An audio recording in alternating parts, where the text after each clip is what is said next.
He did make a couple plays, and where he didn't get a call, he just goes back on the mound and goes to work. It's fun to watch. So, uh, really glad to see our two younger pitchers come in and finish that up. And Cooper there in the ninth, he threw 7 pitches and they were all strikes, and got got got us off the field. So that was really good. But some clutch hitting.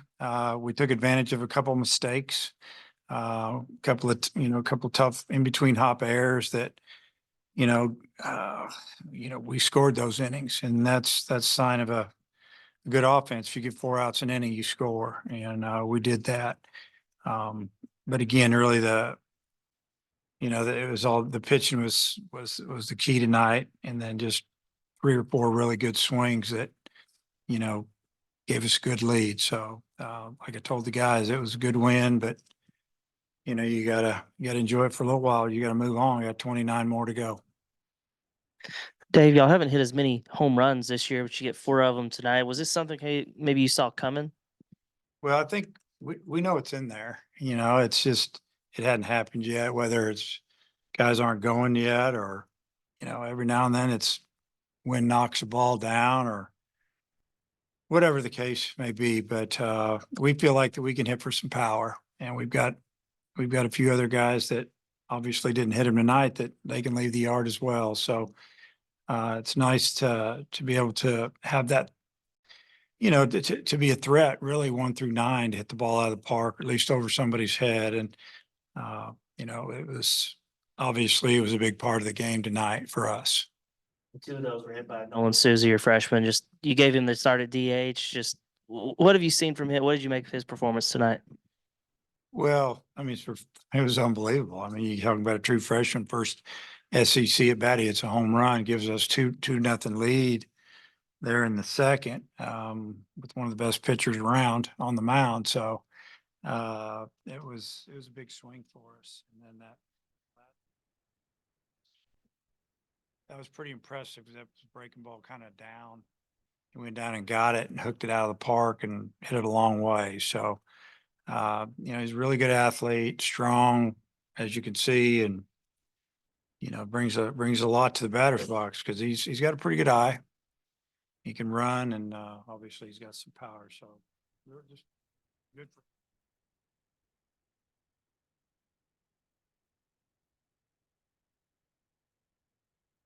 How much do you think that meant to him? Well, yeah, I mean, it was a big swing for us, and he did a great job in that at bat. I think he took maybe a 2. Well, he swung through a changeup earlier in the bat. He got to 2-2 count, threw another changeup, and he took it for a ball. So he said he's coming fastball there, and he did, and he hit it a long way.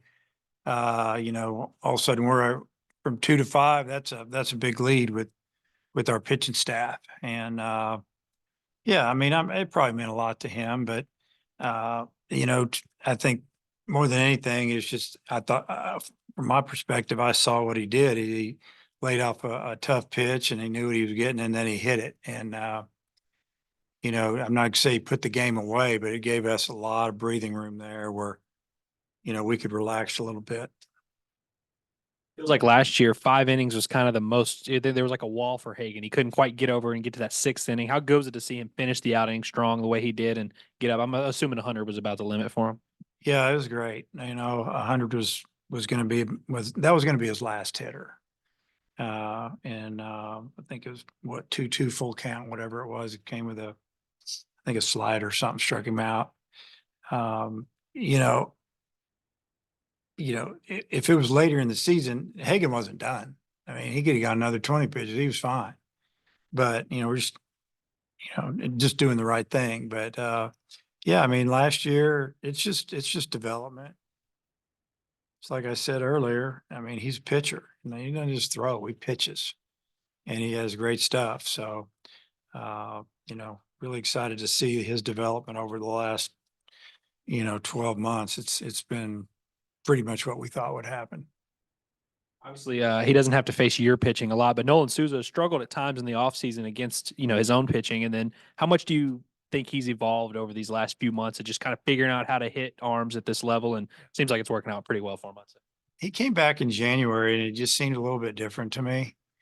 You know, he's still a freshman. He still asks a lot of questions and such really polite kid. Love him. And but you could just tell there was a little more confidence in there, and his batting practice was good, driving the ball the other way. The ball was just jumping off his bat. And then we put him in the game, you know, and he just kind of, as a coach, you just kind of go, wow, this guy might be a gamer. He's not scared. And it's not by going up there and hitting all the time. It's by taking pitches that are borderline balls. And you're kind of going, wow, sometimes that takes 2 and 3 years to figure that out. And if you can do that at a young age, you know, where you're not swinging at pitchers' pitches, man, you can do some damage. And that's what he's done. I know you can't expect, 8-0 wins every Friday night, but how much of a weapon is it now with, didn't have to throw Gackle or McIntyre and those guys that have been some of the more reliable bullpen arms are still waiting in the wings, and you got some experience for guys that haven't had too many innings this year. Yeah. I mean, it looks good on paper, but they got to go out and do it. Cause those guys have come out of the pen and, like you said, in the fourth, fifth, and held leads or giving us a chance to build a lead, and they're still available. And we had Christian and Cooper and some other guys throw on Wednesday live to our hitters, and they look good, because it was, it gets tough trying to figure out who to put on the roster, because you can only put so many on. And those guys got on, obviously, and so they threw well Wednesday and they threw well tonight. And we still got some of our guys that have thrown maybe more of the innings so far this year, but you never have enough. And, these guys they showed us tonight, we can put them out there again. It doesn't matter what the score is. It's still Friday night in the SEC, and you got to go get people out, and they did. Only 1 for 4, but Hudson White kind of squared up a couple balls. Do you think, he's making some progress here as SEC plays getting here? Yeah. He got one hit. He also lined deep to the left. Balls hit on the nose, and it was just good to see. And it just makes our lineup deeper. You get down into the 7, 8, 9. You're still feeling good over there, thinking this guy can hit a double. This guy can hit a home run. This guy can get on base, steal a base, or whatever.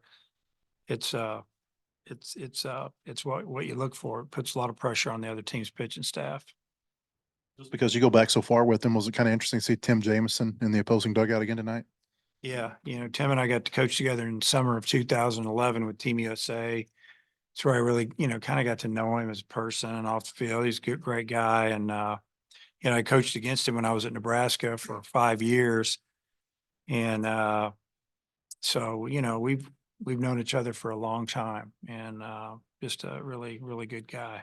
I noticed in Carrick Jackson's bio that he played at Nebraska the year before you got there. Was there any overlap? Not really. Yeah. But I knew him and talked with him a little bit, but, yeah, you've been doing your homework, haven't you? That's good. But I've known Carrick for a long time, and he's one of Coach Hobbs' best friends. I mean, they hang out. So, I'll just leave it at that. And then I want to ask you about Lovich. He had so many people that have come in here for this game because his brother's over there.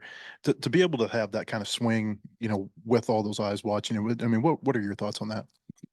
Well, kind of saying it again, I was just really impressed with the at bat, because, the change-ups that he swung through and then took, and then he said he's going to throw me a fastball 3-2. He just missed with a changeup or whatever it was, and he didn't miss it. And it's one thing to know, kind of have a really good feeling about what's coming, but then you got to square it up, and he did. A ball to the gap or single would have been fine, but he hit it a long way.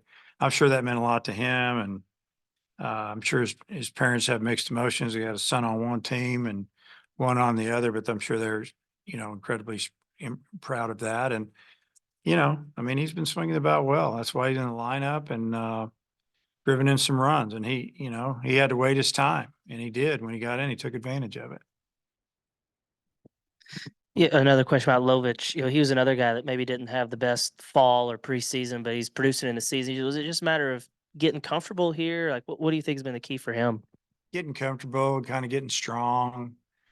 I don't know, just sometimes it takes a little bit of time, he's a good player. So he's a good player. That's why we wanted him to come to school here and didn't get off to a great start, but he's arrived. So that's good.